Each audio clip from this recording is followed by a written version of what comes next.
بسم اللہ الرحمن الرحیم۔ مسلمان کو کافر کہنے کا انجام۔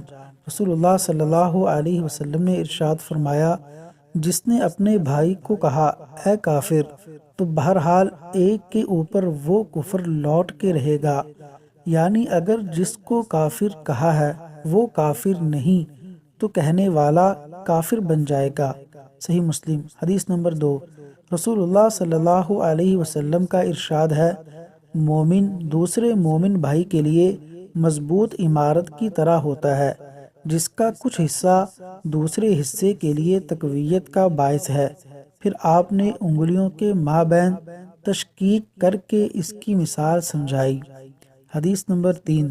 نبی اکرم صلی اللہ علیہ وسلم کا فرمان ہے، مسلمان کو گالی دینا گناہ کا کام ہے اور اس سے لڑائی کرنا کفر ہے۔